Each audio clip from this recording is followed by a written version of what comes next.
Bendiciones, familias amadas, pueblo del Señor.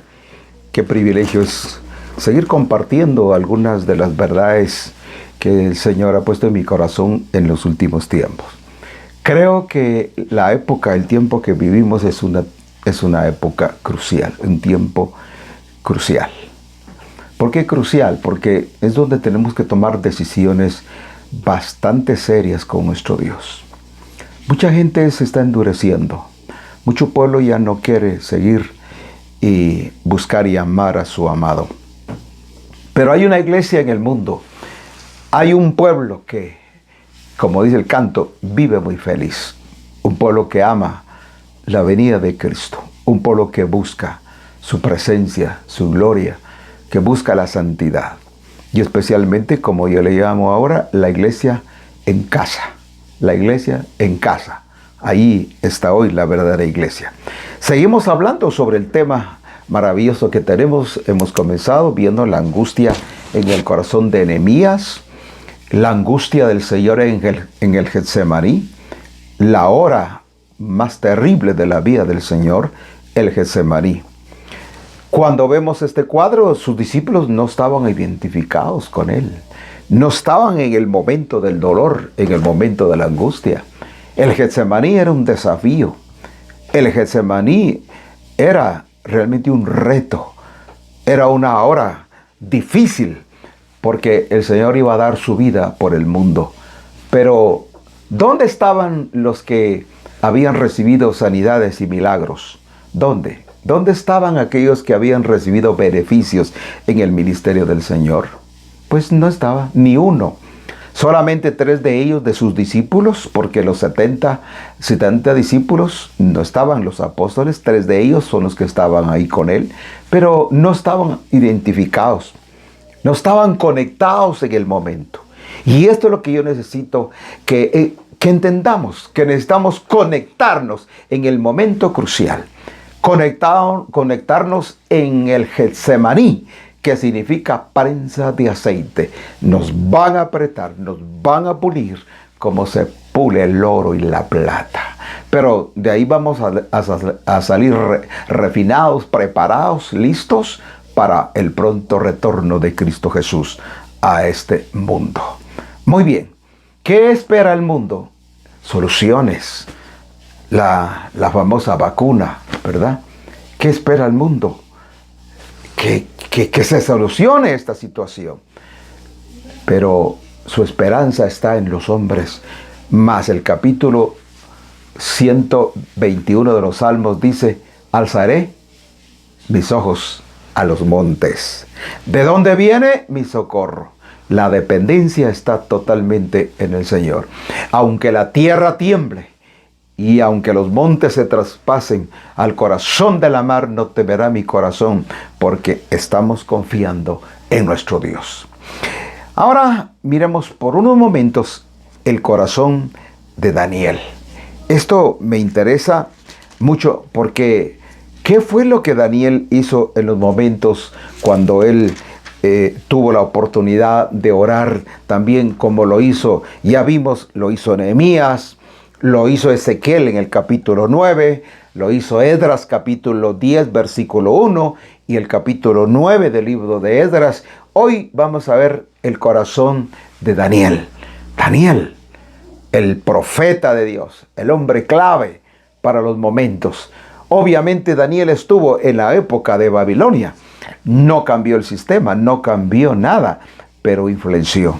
Fue un profeta que hasta el sol de día, la profecía de Daniel es importante estudiarla porque encajan perfectamente con la profecía o la revelación del libro de Apocalipsis. Miremos unos versos. Daniel capítulo 9, versículo 2 dice: en el año primero de su reinado, yo, Daniel, miré atentamente en los libros el número de los años del cual habló Jehová al profeta Jeremías, que había de concluir la asolación de Jerusalén en 70 años. Mire qué interesante el espíritu de escudriñar, el espíritu de revelación. Un rema del cielo viene sobre Daniel el profeta para investigar y analizar cuándo era el fin de los 70 años de la cautividad. Y entonces cuando él ve esta situación, en el verso 3 dice, volví mi rostro al Señor Dios buscándole en oración y en ruego, en ayuno, cilicio y ceniza. Mire, cuando Daniel empezó a investigar y analizar cada detalle de la cautividad y todo esa opresión que habían sufrido, pues Jerusalén, ahora a él le duele esto. Y él siente compasión, y él siente un dolor, y él cuando termina de leer los acontecimientos, entonces dice, volví mi rostro al Señor Dios buscándole en oración, ruego en ayuno, cilicio y ceniza. Y oré a Jehová. Mire la solución, mire el camino. Mire la solución, mi hermano. Pueblo del Señor, ministro del Señor, por favor. Sacerdotes del Dios alto. Aquí tenemos la solución del problema. Entonces oré a mi Dios y confesé y dije, ahora Señor Dios grande, digno de ser temido, que guardas el pacto y la misericordia con los que te aman y guardan tus mandamientos. Y aquí precisamente es donde quiero identificarme con el profeta. Aquí es donde yo quiero que nos metamos de cabeza, con espíritu, con alma, con todo el ser, con todo el dolor, como lo hizo Nehemías. ¿Qué hizo Nehemías? ¿Se recuerdan que ya lo vimos? Él sintió dolor. Cuando oyó la desgracia en que vivían sus hermanos, cuando vio a Jerusalén y las puertas quemadas a fuego, cuando vio la desolación, la tristeza y la agonía de su pueblo, ¿qué hizo él? Lloró. Pidió a Dios misericordia, ayunó y lloró. ¿Qué hizo Esdras? Lo mismo, se postró y lloró y clamó. ¿Qué hizo Ezequiel? También marcaron a aquellos hombres que estaban gimiendo por el juicio que vendría. En el capítulo 9, la invasión de Nabucodonosor de Babilonia al pueblo de Israel. Y la gloria se fue. Poco a poco se fue la gloria. Se quedó sin gloria. Y Dios permitió que el enemigo invadiera la ciudad de Jerusalén. En el año 70 después del Señor Jesús, cuando Él da el capítulo 24, toda una enseñanza, yo le llamo el Apocalipsis de Jesús, porque esa es la revelación del Apocalipsis de Jesús, capítulo 24. El capítulo 27, verso 1 del libro de Isaías es el Apocalipsis del profeta Isaías, y el Apocalipsis de Pablo, segunda Tesalonicenses. Ahí tenemos. Y finalmente el Apocalipsis. Entonces, cada quien tiene un enfoque sobre lo mismo, sobre los mismos acontecimientos, tema para otro estudio. Ahora viene Daniel y dice, oré a Dios, y en el versículo 5 dice así. El 4, oré a Jehová mi Dios y le confesé, dije, ahora Dios grande y digno de ser temido. Y en el verso 5, escuchen la oración, hemos pecado. Esa oración poco se escucha ahora. ¿Por qué? Porque muchos se creen muy santos, muy perfectos, inalcanzables, wow, maduros, tremendos expositores, tremendos hombres de Dios, tremendos siervos. Bueno, hay que servirles, ¿verdad? Jesús no vino para ser servido, sino Él vino a servir. Ese es el espíritu de ser siervo. Y el espíritu de siervo en este momento dice, hemos pecado. Él se identifica y se mete. Aquí hay una relación maravillosa. Aquí se conecta un profeta con la necesidad, con el dolor de su pueblo y dice, hemos pecado. Y cuando uno investiga y analiza profundamente la historia de Daniel, uno no encuentra fallas en Daniel. Es increíble. Yo he dado clases por varios años en el libro de Daniel y no encuentro ninguna falla. No encuentro ningún error en Daniel. Todo lo que le pasó fue por permisión de Dios, pero Dios lo sacó en victoria. Y dice aquí él, hemos pecado, hemos hecho iniquidad, hemos obrado impíamente, hemos sido rebeldes, nos hemos apartado de tus mandamientos y de tus juicios. Entonces, ¿en qué momento lo hizo Daniel? Pero ¿saben una cosa? Yo quiero comunicarles algo que el Señor nos está dando en estos días. Qué lindo es reconocer que realmente nosotros vamos a depender total y absolutamente de la misericordia de Dios. Fíjese que en el capítulo 15 del primer libro de Reyes, escuche esto cuidadosamente. El capítulo 15 y versículo 14, perdón, el verso 4 del primer libro de Reyes dice: mas por amor de David, dióle Jehová su Dios lámpara en Jerusalén, levantándole a su hijo después de él, hablando de Salomón, sosteniendo a Jerusalén. Escuche cuidadosamente. Mas por amor de David, dióle Jehová su Dios lámpara en Jerusalén, es decir, luz, revelación, y levantando a su hijo después de él, hablando de Salomón, sosteniendo a Jerusalén. Pero tome cuidado en el verso 5, lo puede ver, lo puede escudriñar, cualquier versión, y dice: por cuanto David había hecho lo recto delante de los ojos de Jehová, y de ninguna cosa que le mandase se había apartado de todos los días de su vida, salvo, excepto el negocio de Urías Heteo. Escuchen, lo voy a leer con cuidado. Por cuanto David había hecho lo recto a los ojos de Jehová, y de ninguna cosa que Dios le mandó se apartó él todos los días de su vida, solamente le marcó Dios el problema de Urías. Solamente. ¿Y por qué? Como dicen los americanos, igual. ¿Por qué? ¿Saben una cosa? Porque David tenía un corazón recto para con Dios. David tenía un corazón puro. David dice en el Salmo capítulo 101. Ese salmo es preciosísimo, por si nos fuéramos en esta noche ese estudio, aunque no es realmente el tema, porque solamente estoy tomando una referencia de lo que es un corazón recto. En el capítulo 101 y verso 1 de los salmos dice: misericordia y juicio cantaré, a ti cantaré yo, Jehová. Entenderé el camino de los perfectos cuando vinieren a mí. En integridad de mi corazón andaré en medio de mi casa, y no pondré delante de mis ojos cosa injusta. Aborrezco la obra de los que se desvían, y ninguno de ellos se llegará a mí. Corazón perverso se apartará de mí. No conoceré al malvado, al que solapadamente infama a su prójimo. Yo lo cortaré, dice el Señor. No sufriré al de ojos altivos y de corazón vanidoso. Ese es el problema.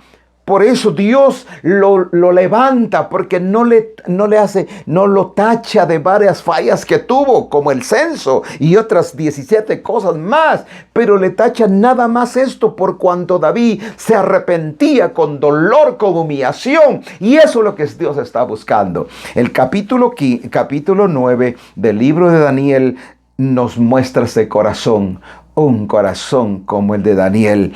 Oh, dice el verso 6, no hemos obedecido a los siervos, los profetas, que en tu nombre hablaron a nuestros reyes, a nuestros príncipes, a nuestros padres y todo el pueblo de la tierra. Y así sucesivamente en el verso 8, oh Jehová, nuestra es la confusión del rostro de nuestros reyes, de nuestros príncipes, de nuestros padres, porque contra ti hemos pecado. Contra ti hemos pecado.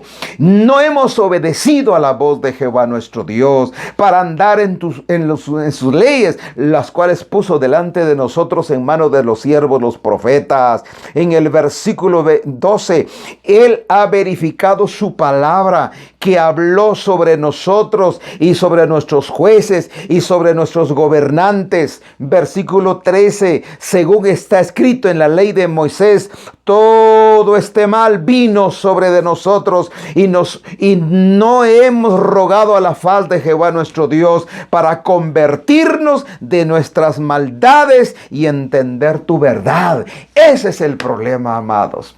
Ese es el problema que tenemos en el tiempo que vivimos, en el año 2021.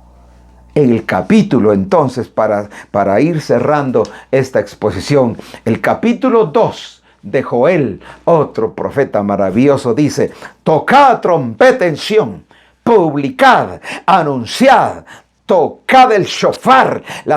Los escritores aquí tradujeron en la palabra trompeta, pero es el shofar, la expresión profética. Tocad trompeta en Sión, pregonad en mi santo monte.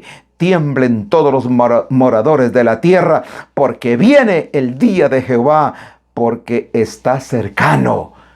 Quiero profetizar en el nombre de Jesús que lo que viene a este mundo no es nada agradable y nada bueno, porque no hay solución científica. Todas son teorías y muchas veces, como se dice, de conspiración y tantas mentiras y falsedades. ¿Dónde está la verdad? La verdad es la palabra, la verdad es Cristo Jesús. Él es la verdad, Él es el camino, Él es la luz. Ven a Jesús, ven a Cristo. Que Dios salve tu vida, Dios salve a los tuyos, Dios salve nuestra nación, Dios salve a las naciones. Que Dios tenga misericordia de aquellos que este momento están en agonía. Intercedemos por ellos. Oh Dios, el ministerio de la intercesión. Oh, por favor, Padre, pon tu mano en el ministerio de la agonía. Ahí estás tú, Dios del cielo. Entonces, el capítulo 2 y verso 1, que es el profeta, es una voz profética. Tocad trompeta en Sión.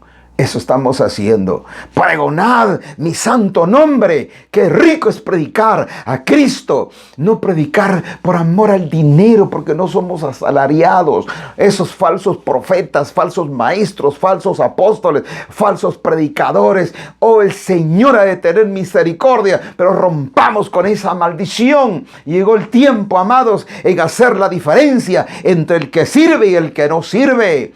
Oh, amados, es bueno que veamos los frutos de los ministerios, de los hombres claves, de cristianos que den fruto.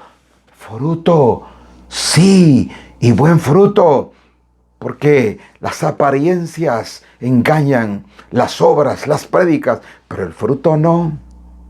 El fruto no se puede imitar. Por eso el Señor nos dice esta noche: tocad trompeta en Sión, pregonad mi santo nombre. Y en el verso 2 dice: día de tinieblas y de oscuridad, día de nube y de sombra, que viene sobre toda la tierra, que sobre los montes será derramada el alba. Un pueblo grande y fuerte viene, dice, viene sobre esta generación. Imagínense. Miren lo que dice el profeta: día de tinieblas, de oscuridad, día de nube y de sombra. Se viene derramando sobre este pueblo. Es un juicio grande y fuerte. Me recuerdo que me encanta mucho la historia. Cuando estudié y leí todo el libro de caída y auge y caída del Tercer Reich. Interesante ese libro. Auge y caída del Tercer Reich. Ahora, me recuerdo también el año 1958, cuando vino una nube sobre Cuba. En Cuba habían muchos predicadores en esa época, una iglesia floreciente, una iglesia linda, pero de repente vino una nube, vino la nube del socialismo, del comunismo. ¿Qué pasó en el año 1917-18? Pasaron muchas cosas. Desde el año 1530 con Nicolás, ¿se recuerdan? Nicolás Iván el Terrible. ¡Wow! Rasputín, Lenin, Stalin. Todos estos trajeron el ateísmo. Año 1920. Una sombra que cubrió al mundo. Y por largos 70 años el mundo sufrió la violencia del comunismo en el mundo. Una sombra de violencia. Año 1976 en adelante. La década de los 80 en Guatemala, una guerra terrible. Una sombra que cubrió nuestra nación. Hasta que Dios intervino a través de el general Efraín Ríos Montt, que Dios lo usó en esa época. Y vino paz a nuestra nación. Todas esas son sombras terribles, como aquí dice, oscuridad, nubes que vienen noticias tremendas, juicios sobre la tierra, oscuridad, tinieblas, confusión y sobre todo el espíritu del engaño. Amados, viene engaño. El corazón del hombre es engañoso, es perverso. Y dentro de la iglesia hay mucho engaño y muchos ministros que engañan. Recientemente, una noticia en Colombia, esta reciente, donde se reunieron un grupo en una iglesia de un profesional catedrático universitario, ministro, que juntó a un grupo diciéndoles que ese día llegaría el Señor y lo esperaban. Realmente no sé qué pasó en la noticia, pero me recordé mucho en el año 1976 con Jim Jones. ¡Wow! Jim Jones, tremendo. Aquella matanza terrible de las Guyanas. Es interesante, busquemos todas esas historias, pero no hay tiempo para seguir caminando sobre la historia. Por hoy Dios les bendiga, pero es interesante que el tiempo del clamor ha llegado, el tiempo de la búsqueda, el tiempo de amar al Señor. Y los invito a que busquemos a Dios. Yo les perdonen, no trato de señalar y juzgar a nadie. Al contrario, yo quiero el espíritu de Daniel. Nos hemos rebelado. Hemos hecho iniquidad, hemos cometido pecado, hemos, Señor, hecho lo malo ante tus ojos. Perdónanos, ten piedad. Y oro, Padre, ten piedad sobre nuestra nación, ten piedad sobre mi familia, ten piedad sobre todos aquellos seres queridos que no se han convertido. Sé que me están viendo muchos, me están escuchando muchos cristianos, muchos hijos de Dios, que ellos saben que tienen muchos seres que aún no han aceptado, no han recibido al Señor. Y muchas veces nosotros hemos sido los culpables porque no hemos dado buen testimonio y luz al mundo. Pero el tiempo llegó, amados, en dar buen testimonio y alcanzar a los nuestros. Los bendigo en el nombre poderoso de Jesús. Bendigo tu casa, tu familia, tu entrada y tu salida, y que nunca faltará el pan nuestro sobre tu mesa. Por hoy, Dios les bendiga a todos. Hasta pronto. Gracias.